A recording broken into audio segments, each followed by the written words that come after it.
Morning everyone, welcome back to my YouTube channel. आज की class में हम करेंगे नाइक 2.0 प्रैक्टिस सेट नंबर 6 का हैंड रिटन नोट्स की फॉर्म में रिवीजन। अगर आप हमारे चैनल पर नए हैं तो चैनल को सब्सक्राइब जरूर करें। और आज की क्लास हमारी 25 से 30 मिनट की होगी, जिसमें हम 30 इम्पोर्टेंट क्वेश्चन और उनसे रिलेटेड इम्पोर्टेंट फैक्ट की चर्चा करेंगे। तो सबसे पहले हम करेंगे इससे पिछले प्रैक्टिस सेट के 5 इम्पोर्टेंट क्वेश्चन का रिविजन। रेलवे ब्रॉड गेज की जो लाइन है उसकी मैक्सिमम चौड़ाई कितनी होती है? 1676 mm। सबसे ज़्यादा साक्षरता दर का परसेंटेज ये कहाँ किस धर्म में है? जैन धर्म में 94.9%। बरंट सुगर ये बुक किसने लिखी है? अवनी दोषी ने। विधि के समान संरक्षण की अवधारणा हमने कहाँ से ली है? तो विधि के समान संरक्षण की अवधारणा हमने ली है जापान से। सबसे बड़ा नदी बेसिन ये है भारत में सबसे बड़ा नदी बेसिन है गंगा का। और अगर विश्व में पूछा जाए तो ये हो जाएगा अमेजन नदी का। और दक्षिण भारत में सबसे बड़ा नदी बेसिन किस नदी का है? ये बताना आपको कमेंट बॉक्स में। पहला क्वेश्चन है, पखावज शब्दांश किस क्लासिकल डांस को पूरा करने के लिए उपयोग होता है? तो ये ओडिसी क्लासिकल डांस को पूरा करने के लिए होता है। और पखावज से संबंधित है तोताराम शर्मा। ओडिसी क्लासिकल डांस ओडिशा में होता है और ये भगवान कृष्ण जगन्नाथ यात्रा दोनों से ही संबंधित है। और इसमें त्रिभंग मुद्रा होती है, यानी कि शरीर को 3 ओर से मोड़ा जाता है, जो इसे कहते हैं त्रिभंग मुद्रा। उदयगिरी और खंडगिरी गुफा में इसका वर्णन मिलता है। और इसकी शुरुआत मंगलाचरण से होती है, जिसमें पखावज को प्ले किया जाता है। और इसका एंड मोक्ष से होता है और थारी झम डांस से इसका अंत होता है। नृत्यांगना इसमें ज्यामितीय पैटर्न बनाती हैं, जिसे कहते हैं संचल मूर्ति। और इसका अन्य नाम है ओरिली। और इसके फादर गुरु पंकज चरण दास को माना जाता है। और अन्य वाद्य यंत्र जिसके ओडिसी में जिनका यूज किया जाता है वो है मंजीरा, पखावज और ढोल। और इसके महत्वपूर्ण कलाकार हैं केलुचरण महापात्रा, जिनको पद्म विभूषण अवार्ड सन 2000 में दिया गया था। और ये पहले ओडिसी बने थे जिनको पद्म विभूषण अवार्ड मिला। मोहन महापात्र और सुचेता महापात्र और केलुचरण महापात्र ने सृजन स्कूल की स्थापना 1993 में की थी, लेकिन इसने अपना काम करना शुरू 1994 में किया था। इंटरपोल का हेडक्वार्टर ये कहाँ पर स्थित है? लियोन, फ्रांस में। 1923 सितंबर 1923 में इसकी स्थापना हुई थी। और विश्व का सबसे बड़ा पुलिस संगठन ये है। नेक्स्ट है NATO, North Atlantic Treaty Organization. 4 अप्रैल 1949 को स्थापना हुई थी। हेडक्वार्टर ब्रुसेल्स में स्थित है। और ब्रुसेल्स में ही यूरोपियन यूनियन का भी मुख्यालय स्थित है, जिसकी स्थापना 1958 की रोम की संधि से हुई थी। और इसको वास्तविक पहचान 1995 में मिली। नाटो में टोटल सदस्यों की संख्या है 32 और 32वां है स्वीडन, जिसकी राजधानी है स्टॉकहोम। और इसके मुख्य हैं वर्तमान में चीफ है इसके मार्क रूटो। यूरोपियन यूनियन का हेडक्वार्टर ब्रुसेल्स में स्थित है, बेल्जियम में स्थित है। और नोबेल प्राइज़ यूरोपियन यूनियन को नोबेल प्राइज़ 2012 में दिया गया था। WTO वर्ल्ड ट्रेड ऑर्गेनाइजेशन का हेडक्वार्टर ये जिनेवा में है। 1 जनवरी 1995 को स्थापना की गई थी मराकस संधि के तहत। और इसका पुराना नाम 1947 में होता था ITU इंटरनेशनल ट्रेड यूनियन। और 1948 में इसका नाम हो गया था GATT general agreement on tariff and trade. और इन दोनों का मुख्यालय जिनेवा में ही स्थित था। थर्ड क्वेश्चन, मैग्सेसे अवार्ड प्राप्त करने वाले पहले भारतीय ये कौन थे? विनोबा भावे 1958 में। और 1951 में भूदान आंदोलन इनके द्वारा शुरू किया गया था। और पहला भूदान इनको कोचमपल्ली क्षेत्र जो तेलंगाना में स्थित है वो दिया गया था। इनको भारत रत्न 1983 में दिया गया। फिलीपींस के तीसरे राष्ट्रपति मैग्सेसे की याद में 31 अगस्त को इसको प्रदान किया जाता है। इसे ही एशिया का नोबेल अवार्ड भी कहते हैं। 5 क्षेत्रों में प्रदान किया जाता है। और इसकी स्थापना 1957 में हुई थी। दूसरे भारतीय जिनको Ramon Magsaysay award Ramon Magsaysay award दिया गया, CD देशमुख 1959 में, मदर टेरेसा को 1962 में, MS सुब्बुलक्ष्मी को 1974 में दिया गया। और इनको भारत रत्न 1998 में और भारत रत्न प्राप्त करने वाली पहली संगीतकार बनी थी। और इन्होंने UN में परफॉर्म 1966 में किया था। और $50,000 और 1 स्वर्ण पदक इसमें इनाम में दिया जाता है। फोर्थ क्वेश्चन है, भारत की पहली रेलवे यूनिवर्सिटी ये वडोदरा गुजरात में स्थापित की गई, जिसका नाम है NRII यानी कि national rail and NRTI, national rail and transportation institute 2018 में स्थापना हुई। और नेशनल रेल म्यूजियम ये चाणक्यपुरी नई दिल्ली में स्थित है। रेलवे की अंतर्राष्ट्रीय पर्यटक ब्यूरो, इसमें 11 शहरों में ये शुरू हुई थी। रेलवे बोर्ड के लिए अधिनियम 1905 में आया था। और रेलवे जोन भारत में है 18 और 19वां जोन है मेट्रो जोन कोलकाता। और भारत में पहली मेट्रो ये कोलकाता में 1984 में चली थी। आज़ादी के बाद जनगणना अधिनियम ये किस वर्ष आया था? 1948 में। और गृह मंत्रालय के अधीन जनगणना होती है और ये 7वीं अनुसूची में शामिल है, संघ सूची का विषय है। और इसमें केंद्र सरकार का उत्तरदायित्व होता है अनुच्छेद 246 के तहत। पहली बार जनगणना ये 1872 में मेयो के समय में हुई थी। और पहली नियमित जनगणना 1881 रिपन के समय हुई थी। और रिपन वायसराय रहा था 1880 से 84। और इसी के समय इल्बर्ट बिल विवाद भी हुआ था। और पहली जब नियमित जनगणना हुई थी तो इसमें जनगणना आयुक्त ये थे WC प्लोडेन।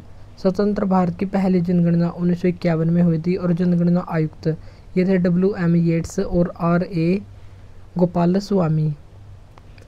किस भारतीय शहर में सबसे पहले जनगणना हुई थी? तो ये हुई थी ढाका में। उस समय ढाका भारत में ही था, 1830 में हुई थी। और हेनरी वाल्टर के द्वारा इसके जो नियुक्त हुए थे हेनरी वाल्टर, तो हेनरी वाल्टर के द्वारा हुई थी 1830 में। स्ट्रेट ड्राइव शब्द ये किस खेल से संबंधित है? तो ये क्रिकेट से संबंधित है। स्ट्रेट ड्राइव ये बुक किसने लिखी है? सुनील गावस्कर ने, जिनको लिटिल मास्टर कहा जाता है। मास्टर ब्लास्टर और बॉम्बे बम्बर ये कहा जाता है सचिन तेंदुलकर को। स्ट्रेट फ्रॉम द हार्ट ये बुक लिखी है कपिल देव ने, जो 1983 के वर्ल्ड कप में कप्तान रहे थे। और 1983 का वर्ल्ड कप लॉर्ड्स के मैदान इंग्लैंड में खेला गया था और भारत इसमें जीता था। टेस्ट मैच की एक ओवर में मैक्सिमम 35 रन किसने बनाए? तो ये बनाए थे जसप्रीत बुमराह ने और स्टुअर्ट ब्रॉड की गेंद पर बनाए थे। और युवराज सिंह ने 6 गेंद पर 6 सिक्स ये भी इन्हीं की गेंद पर लगाए थे। और मैदान था किंग्स मेड का। 7th question, shuttling to the top ये बुक लिखी है PV सिंधु ने। माई लाइफ इन फुल ये लिखी है Indira Nooyi. Unbreakable book MC Mary Kom ने, जो बॉक्सिंग से संबंधित है। 2012 के लंदन ओलंपिक में इन्होंने ब्रॉन्ज मेडल जीता था। एस अगेंस्ट ओड्स ये सानिया मिर्जा की पुस्तक है। Playing to win Saina Nehwal की। गोल्डन गर्ल ये PT उषा की बुक है। और born again on the mountain Arunima Sinha. The small wonder Dipa Karmakar जो एक जिम्नास्ट हैं। मिताली राज की बुक है अनगार्डेड, जिनको लेडी सचिन कहा जाता है। मारिया शरापोवा ये रूस की टेनिस प्लेयर हैं। और unstoppable my life is so far ये बुक इन्होंने लिखी है। नाओमी ओसाका ये जापान की प्लेयर है। Her journey to find her power and her voice ये इनकी बुक है। 8वां क्वेश्चन है अनुच्छेद 23 इसका संबंध किससे है? तो मानव तस्करी और जबरन श्रम का निषेध से है। अनुच्छेद 24 बाल श्रम पर निषेध, यानी कि 14 वर्ष तक के बच्चों से काम नहीं करवाया जाएगा कारखानों में और या कारखानों या खतरनाक जगहों पर जहां पर स्वास्थ्य का संकट हो। बाल और किशोर श्रम निषेध अधिनियम ये 1986 में आया था। और बंधुआ मजदूरी उन्मूलन अधिनियम ये 1976 में आया था। और न्यूनतम मजदूरी अधिनियम यह था 1948 में।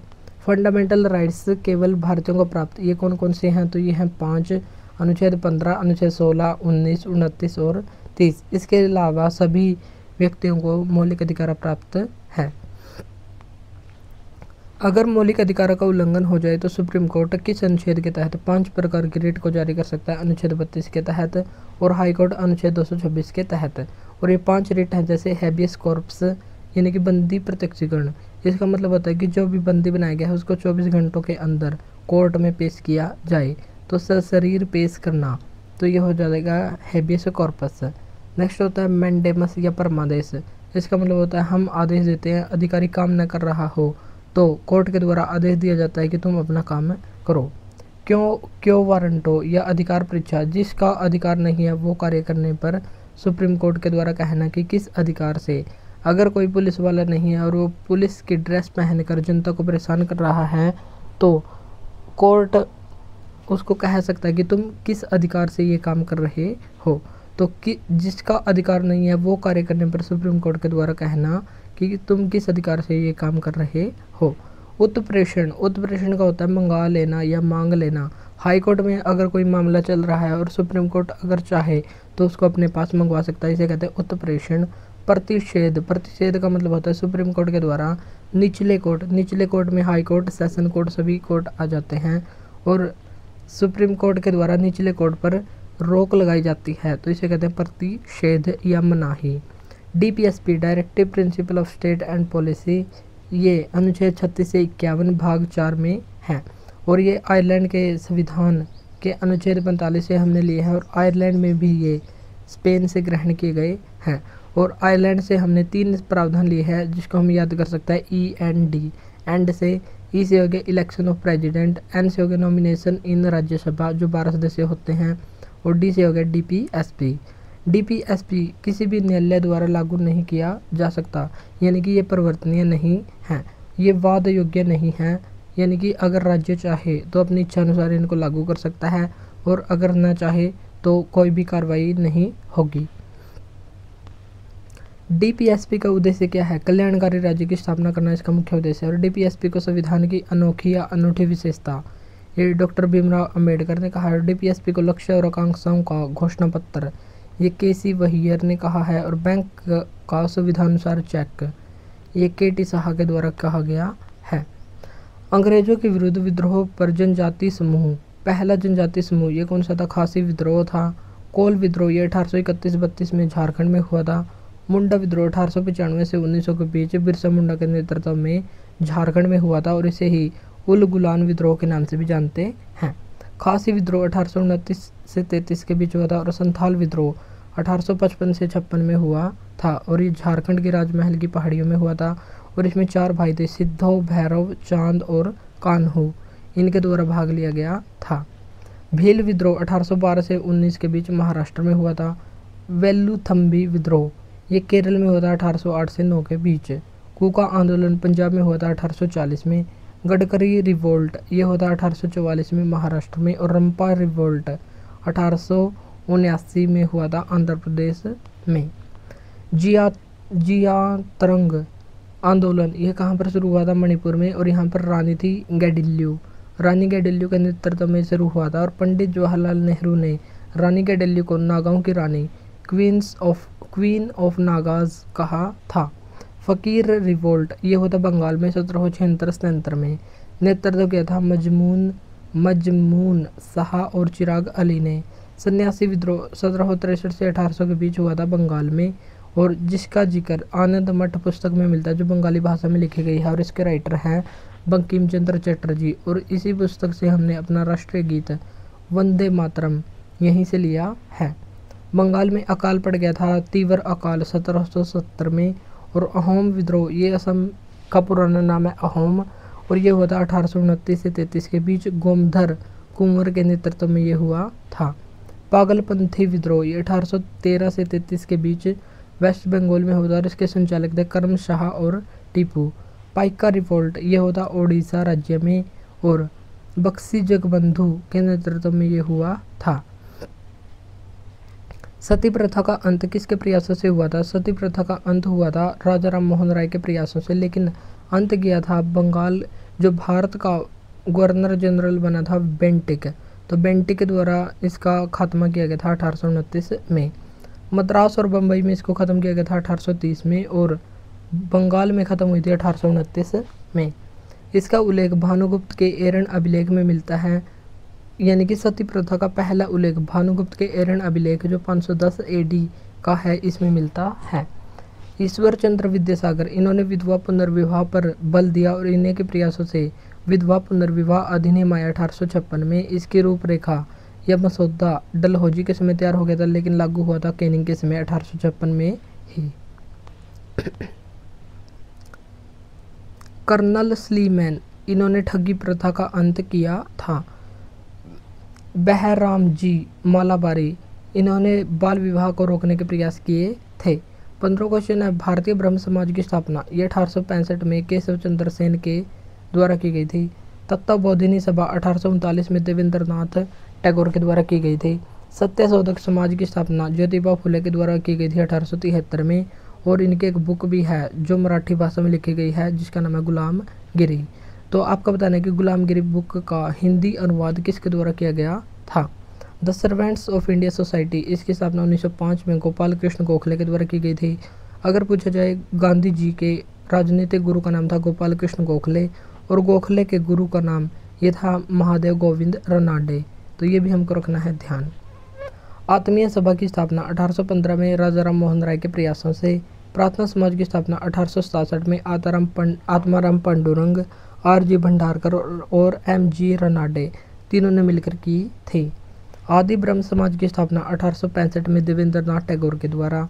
साधारण ब्रह्म समाज की स्थापना 1878 में आनंद मोहन बोस के द्वारा की गई थी। और आर्य समाज की स्थापना 1875 में गिरगांव मुंबई में दयानंद सरस्वती और लाला हंसराज के द्वारा की गई थी। दयानंद सरस्वती के गुरु का नाम क्या था ये बताना आपको कमेंट बॉक्स में। और गोखले के गुरु ये थे महादेव गोविंद रनाडे। महिला आर्य समाज, इसकी स्थापना की गई थी 1882 में। और पूना सार्वजनिक सभा, इसकी स्थापना 1870 में महादेव गोविंद रनाडे के द्वारा की गई थी। 16वां क्वेश्चन है, घाटी या बेसिन क्षेत्र की दृष्टि से सबसे बड़ी नदी ये कौन सी है। महानदी 1.5 लाख किलोमीटर, 1.5 लाख किलोमीटर का ये बेसिन बनाती है। कावेरी नदी बेसिन ये 1 लाख से कम है। नर्मदा नदी बेसिन 98,000 है। और तापी नदी का बेसिन क्षेत्र ये 65,000 तक है। महानदी का उद्गम ये सहावा पर्वत श्रेणी में होता है जो धनतरी जिला छत्तीसगढ़ का है। और इसका प्राचीन नाम होता था चित्रोतपला। और बंगाल की खाड़ी में ये अपना जल गिराती है। इसकी सहायक नदियां हैं शिवनाथ, अरप्पा, जोंक और हीराकुड बांध सबसे लंबा बांध इसी नदी पर स्थित है। विश्व का सबसे बड़ा नदी बेसिन यह है अमेजन नदी का। और भारत का सबसे बड़ा नदी बेसिन है गंगा का। और दक्षिण भारत का सबसे बड़ा नदी बेसिन है महानदी का। कौन सी नदी भ्रंश घाटी से होकर बहती है तो ये नर्मदा और ताप्ती नदी, दोनों के मध्य सतपुड़ा श्रेणी मिलती है। ताप्ती नदी का उद्गम ये मुल्ताई हिल्स जो बैतूल जिला मध्य प्रदेश में यहाँ पर है। और ये अरब सागर में अपना जल गिराती है। नर्मदा का उद्गम ये अमरकंटक की पहाड़ी जो मैकाल पर्वत में है वहाँ से होता है। अरब सागर में जल गिराने वाली ये प्रायद्वीपीय भारत की सबसे बड़ी नदी है नर्मदा। नर्मदा नदी को ही मध्य प्रदेश और गुजरात की लाइफलाइन या जीवन रेखा कहते हैं। नर्मदा पर बांध यह है सरदार सरोवर बांध जो गुजरात में है। इंदिरा सागर, ओंकारेश्वर और बरगी बांध ये मध्य प्रदेश में नर्मदा नदी पर स्थित है। तापी पर बांध यह है उकाई बांध गुजरात में। और काकरापार डैम ये भी गुजरात में ही है। किस नदी का लार्जेस्ट जल ग्रहण क्षेत्र है तो यह गोदावरी का 1465 किलोमीटर। और नर्मदा की लंबाई यह है 1312 किलोमीटर। दक्षिण भारत की गंगा, दक्षिण गंगा या वृद्ध गंगा ये कहा जाता है गोदावरी को। और ये दक्षिण भारत की सबसे लंबी नदी है या भारत की दूसरी सबसे लंबी नदी है। भारत की सबसे लंबी नदी ये है गंगा। और कृष्णा नदी की लंबाई यह है 1401 किलोमीटर। दक्षिण भारत की गंगा ये कावेरी को कहा जाता है। और दक्षिण गंगा ये गोदावरी को कहते हैं। और बे ऑफ बंगाल में ये अपना जल गिराती हैं। गोदावरी का उद्गम ये त्र्यंबकेश्वर हिल्स जो नासिक महाराष्ट्र में वहाँ से होता है। तेल किसकी सहायक नदी है तो ये महानदी की सहायक नदी है। और कृष्णा की सहायक नदी ये है भीमा, डान, तुंगभद्रा, पंचगंगा, दूधगंगा, घाट प्रभा और माल प्रभा और मूसी नदी। तो ये सभी कृष्णा की सहायक नदी जिसकी लंबाई है 1401 किलोमीटर। प्रायद्वीपीय भारत की दूसरी सबसे लंबी नदी यह है कृष्णा नदी। कृष्णा नदी जल विवाद ये महाराष्ट्र, कर्नाटक, तेलंगाना और आंध्र प्रदेश 4 राज्यों के बीच है। नागार्जुन सागर बांध ये आंध्र प्रदेश और तमिलनाडु में है। श्रीसेलम बांध ये आंध्र प्रदेश में कृष्णा नदी पर है। अलमाटी बांध कर्नाटक में स्थित है और ये कृष्णा नदी पर ही स्थित है। और लाल बहादुर शास्त्री के नाम से ये बांध काफ़ी फेमस है। किस वर्ष रुपए का एक ही माह में 2 बार अवमूल्यन किया गया था तो इसका उद्देश्य होता है निवेश को बढ़ावा देना और विदेशी मुद्रा को विनियमित करना। तो ये हुआ था 1991 में 1 जुलाई और 3 जुलाई को 2 बार अवमूल्यन हुआ था। और आरबीआई के गवर्नर इस समय थे एस वेंकटरमन। पहली बार अवमूल्यन ये हुआ था 19 सितंबर 1949 को और इसमें आरबीआई के गवर्नर का नाम था बेनेगल रामा राव।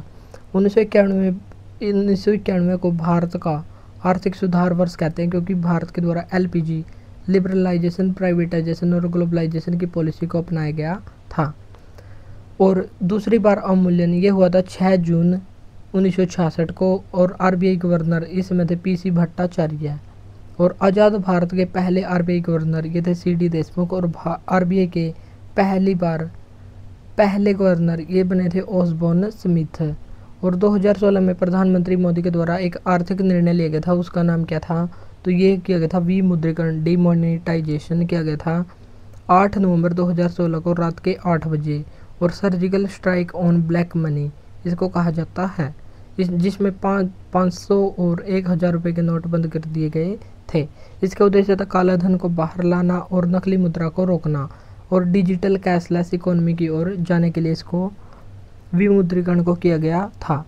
और इसमें 15,41,000 करोड़ रुपए बंद कर दिए गए थे, जिसमें से रिकवरी हुई थी 15,31,000 करोड़ रुपए की, यानी कि 98.96% की रिकवरी यहाँ पर हुई थी। और 500 और 1000 रुपये के नोट बंद कर दिए गए थे। लगभग 86% मुद्रा को यहाँ पर अवैध घोषित किया गया था। नोट बदलने की अंतिम तिथि ये 30 दिसंबर 2016 निर्धारित की गई थी। और 2000 रुपये के नोट जब लागू किए गए थे उसमें वित्त मंत्री थे अरुण जेटली, राष्ट्रपति थे प्रणब मुखर्जी और प्रधानमंत्री थे नरेंद्र मोदी। आरबीआई गवर्नर इसमें थे उर्जित आर पटेल, जिन्होंने बाद में इस्तीफा भी दे दिया था। और इनकी एक बुक है ओवरड्राफ्ट। 2000 रुपये के नोट बंद करने की घोषणा ये की गई थी 19 मई 2023 को। नेक्स्ट है फेरा क्या है? फॉरेन एक्सचेंज रेगुलेशन एक्ट 1973 में आया था, लेकिन 1974 में लागू हुआ था। और विदेशी मुद्रा लेन देन को विनियमित और विदेशी मुद्रा को संरक्षण प्रदान करने के लिए इसको लाया गया था। और फेरा की जगह फेमा यानी कि फॉरेन एक्सचेंज मैनेजमेंट एक्ट ये 1998 में आया था, लेकिन 1999 में लागू हुआ था। प्रधानमंत्री सुरक्षा बीमा योजना में जोखिम कवरेज ये कितना होता है? 2 लाख रुपए। और ये 2 लाख रुपए कब मिलते हैं? अगर आकस्मिक मृत्यु हो जाए या पूर्ण विकलांगता हो जाए। अगर आंशिक विकलांगता हो जाए तो 1 लाख रुपए ही राशि मिलेगी। और ये योजना 2015 में शुरू हुई थी। और इस योजना में भुगतान प्रत्येक वर्ष 12 रुपये का भुगतान करना पड़ता है। प्रधानमंत्री व्यय वंदन योजना ये हुई थी 2017 में शुरू, और 60+ एज के लिए शुरू हुई थी। प्रधानमंत्री श्रम योगी मानधन योजना 2019 में और असंगठित क्षेत्र के श्रमिकों के लिए इसको शुरू किया गया था। अब है हमारा साइंस का क्वेश्चन। 30 मीटर पर सेकंड की गति से चलने वाले 2 किलोग्राम द्रव्यमान के बॉल की काइनेटिक एनर्जी या गतिज ऊर्जा क्या होगी? तो काइनेटिक एनर्जी का फॉर्मूला है 12 mv²। हाफ और mv, m यहाँ पर है मास, यहाँ पर है 2, और मीटर पर सेकंड यानी कि 30 × 30, 2 से 2 कैंसिल हो जाएगा, और 30 × 30 यानी कि 900, और इसको मापने की इकाई है जूल। तो ऊर्जा को मापने की इकाई होती है जूल, तो 900 जूल हमारा आंसर हो जाएगा। पदार्थ के 1 मोल में मौजूद कणों की संख्या ये कितनी होती है? 6.022 × 10⁻23 ये होती है 1 मोल के बराबर, और इसे ही आवोगाद्रो संख्या के नाम से जानते हैं। वृक्ष की बाहरी संरक्षित परत इसको कहते हैं वल्कल, और तना प्रांकुर से विकसित होता है, मूलांकुर से जड़ का निर्माण होता है। तना 3 प्रकार का होता है। सबसे पहले होता है अंडरग्राउंड या भूमिगत तना, जैसे आलू, गाजर और मूली। सब एरियल या अर्धवायवीय, कुछ अंदर बाहर होता है और कुछ बाहर। नेक्स्ट होता है एरियल, और इसमें तना बाहरी होता है और सभी वृक्ष इसी के अंदर आते हैं। और अंडरग्राउंड जो भूमिगत तना है उसको भी आगे 4 भागों में बांटा जाता है। सबसे पहला है कंद, जिसमें आता है आलू। प्रकंद, इसमें आता है हल्दी और अदरक। सल्क कंद ये होता है प्याज और लहसुन। और घन कंद ये होता है अरबी, जो अरबी होती है जिसकी सब्जी बनाई जाती है, तो ये आते हैं घन कंद में। लाइपेज एंजाइम वसा को तोड़ता है, और एमाइलेज ये स्टार्च को शर्करा में तोड़ता है। टाइलिन एंजाइम मानव के लार में मिलता है। पेप्सिन एंजाइम ये प्रोटीन का विखंडन करता है और आमाशय में जठर रस में मिलता है। 28वां क्वेश्चन है, भारत का पहला संविधान संग्रहालय कहाँ पर स्थापित किया गया था? तो ये हरियाणा में 2024 में स्थापित किया गया था। पहला हड़प्पा संग्रहालय ये राखीगढ़ हिसार में स्थापित किया गया। और इंडिया का पहला ओपन म्यूजियम ये शहीदी पार्क नई दिल्ली में स्थापित किया गया। इंडिया का पहला डूबता हुआ म्यूजियम ये संग्रहालय ये हुमायूं की कब्र में स्थापित किया गया। और हुमायूं की कब्र को यूनेस्को में कब शामिल किया गया था ये बताना आपको कमेंट बॉक्स में। भारत का पहला मैन्युस्क्रिप्ट या पांडुलिपि संग्रहालय ये तिरुवनंतपुरम केरल में स्थापित किया गया था। 29वां क्वेश्चन है, बंदरगाह जहाज रानी और जल मार्ग मंत्रालय के ब्रांड एम्बेसडर हाल ही में किसको नियुक्त किया गया है? मनु भाकर को, जिन्होंने पेरिस ओलंपिक में 2 ब्रॉन्ज मेडल जीते थे और एक ही ओलंपिक में 2 मेडल जीतने वाली ये पहली भारतीय महिला बन गई थी। और इस मंत्रालय के मंत्री का नाम है सर्बानंद सोनोवाल और इसके ब्रांड एम्बेसडर बनाए गए हैं मनु भाकर। अब हम देख लेते हैं कुछ महत्वपूर्ण ब्रांड एम्बेसडर। टाटा मोटर्स के बने हैं विक्की कौशल, SBI के बने हैं महेंद्र सिंह धोनी, BPCL के बने हैं नीरज चोपड़ा, फिट इंडिया के बने हैं आयुष्मान खुराना और प्यूमा के बने हैं PV Sindhu, kho kho world cup 2025 के बने हैं सलमान खान और बिस्लेरी के बने हैं दीपिका पादुकोण। 30वां क्वेश्चन है, लास्ट क्वेश्चन। 28वां राष्ट्रमंडल अध्यक्ष सम्मेलन 2024 का आयोजन किसके द्वारा किया जाएगा? तो ये इंडिया इसका होस्ट होगा। 2025 AI समिट ये कहाँ पर हुई? फ्रांस पेरिस में। 9वां वैश्विक प्रौद्योगिकी के लिए समिट ये हुआ नई दिल्ली में। बिम्स्टेक समिट ये बैंकॉक थाईलैंड में 2025 में संपन्न हुई है। हिंद महासागर सम्मेलन ये हुआ है मस्कट जो ओमान की राजधानी है। और अंतर्राष्ट्रीय विकलांगता शिखर सम्मेलन ये हुआ है बर्लिन जर्मनी में। तो ये थी हमारी 6th क्लास। और कल को क्लास नहीं होगी तो परसों से हम डेली एक क्लास का रिवीजन करेंगे। तो आज के लिए इतना ही, मिलते हैं नेक्स्ट वीडियो में। Thank you.